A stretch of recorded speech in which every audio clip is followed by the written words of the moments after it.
महाराज वर्तंतु कौत्स से कहे मुझे 14 करोड़ सोने की मुद्रा चाहिए।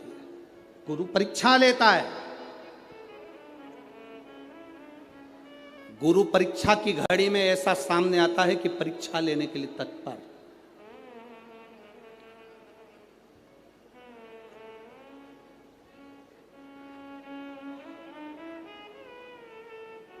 ली परीक्षा, 14 करोड़ सोने की मुद्रा। कौत्स गया तुरंत राजा रघु के पास में। राजा रघु से कहा महाराज 14 करोड़ सोने की मुद्रा मेरे गुरु जी को देना है, मैं ब्राह्मण का बालक हूं, आप दे दो।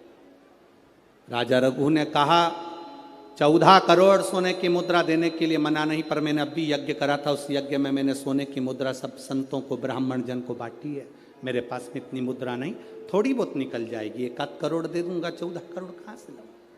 राजा रघु ने कहा पर ब्राह्मण मेरे दरवाजे से खाली ना जाए, रुकिए मैं इंद्र पर आक्रमण करता हूं। गुरु गुरु है, इंद्र पर आक्रमण करता हूं।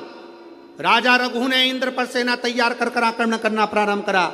इंद्र का सिंहासन डोलने लगा। इंद्र दौड़ते दौड़ते भगवान ब्रह्मदेव के पास में गए। राजा रघु इंद्र पर आक्रमण कर रहे हैं, इंद्रलोक पर आ रहे हैं, क्या करा जाए। एक बच्चे को 14 करोड़ सोने की मुद्रा चाहिए, गुरु ने मांगी है इसीलिए लेकर जा रहा है। उसको 14 करोड़ स्वर्ण मुद्रा, हाँ 14 करोड़, हाँ क्या करें।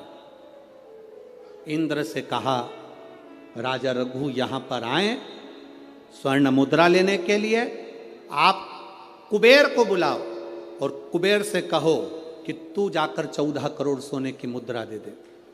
कुबेर को बुलाया। कुबेर शमी का एक पत्ता तोड़ा। शमी का एक पत्ता कुबेर ने तोड़ा और पृथ्वी पर आकर शमी के पत्ते को तोड़कर कौत्स को दे दिया।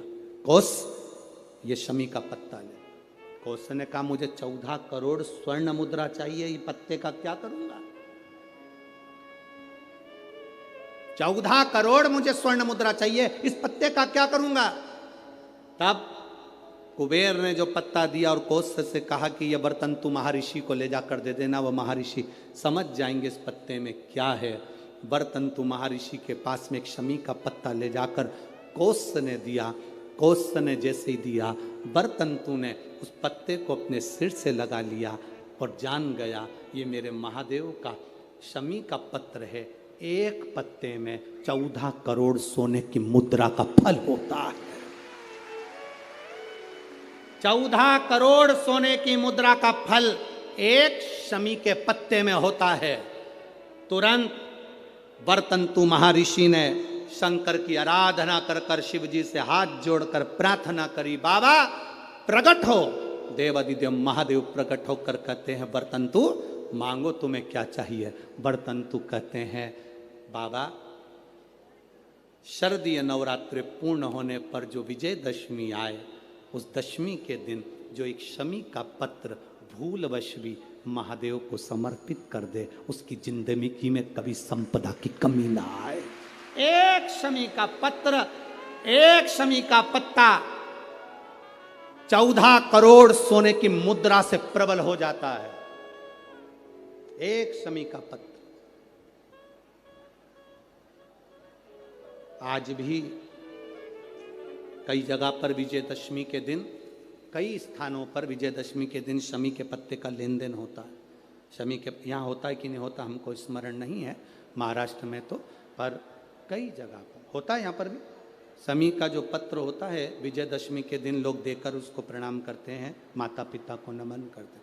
क्यों? आप अपने बच्चे हो, आपसे पूछेंगे, आपकी औलाद आपसे पूछेगी, आपके आने वाली पीढ़ी आपसे पूछेगी, माँ ये कौन सा नाटक बनाकर रखा है तुम लोगों ने। शमी का पत्ता दे, शमी का पत्ता ले, मिलने जाओ तो शमी का पत्ता। शमी का पत्ता क्यों लिया दिया जाता है? बच्चे पूछेंगे। आज की पीढ़ी बहुत प्रश्न करती है, उसको उत्तर देना पड़ेगा कि एक पत्ते में 14 करोड़ स्वर्ण मुद्रा का फल होता है। एक शमी के पत्र में आज के बच्चे जो प्रश्न करेंगे उसका उत्तर देने के लिए तुम्हें तैयार रहना पड़ेगा। उस उत्तर को तुम्हें देना पड़ेगा कि ये शमी का पत्र विजयदशमी पर क्यों लेन देन किया जाता है, शमी का पत्र क्यों शिव के मंदिर में जाता है, शमी के पत्र की मूलता क्यों होती है, इसको समझाना। एक शमी पत्र में वो फल है,